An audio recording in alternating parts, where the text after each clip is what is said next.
thank the President because for us as Coastarian people, clearly this is an indication that the spirit of the handshake is alive. We have never hoped before that one of our own could rise to that position. We are fully aware that the position is on acting capacity, but I have no doubt in my mind that Your Excellency, you have the powers to ensure that Stephen Masha takes over the control of budget. His record is very clear. He's worked very professionally. Despite being a son of KIlifi, he's also a Kenyan. And from where I sit, I think I've seen him serve the people of this country with a lot of dedication. And I think it is for that reason that in your wisdom, you preferred to give him that position in acting capacity. And also as a coastal people, I think it's our time to feel like we also belong to this government. And I think this is the spirit that Your Excellency, together with His Excellency, the Right Honorable Raila Odinga, this is the vision that you have for this country.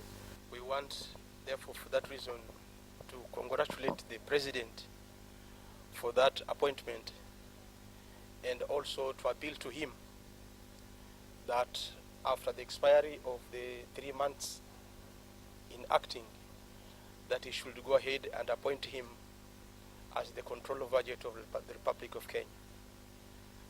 The Controller of Budget office is a constitutional office, and for him to have been appointed in that office, therefore makes the whole of KIlifi County at large to be happy. Therefore, we call on the President to go ahead and appoint him into the Controller of Budget in full capacity, as he has been there in acting position for so many years, and we know he is up to the task.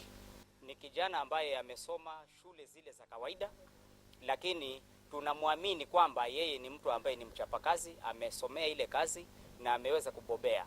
Hivyo basi nataka nimwambie Mheshimiwa Rais asante sana, kwa sababu ulikuwa na uwezo wa kuchagua mtu mwingine yoyote, lakini kwa sababu uliangalia wote ukaona Stephen Masha ndiye anafaa, tunakwambia asante, umetutambua, na vile umetutambua hatutakubwaga. Mheshimiwa Rais, tuko nyuma yako na tuna support ile handshake.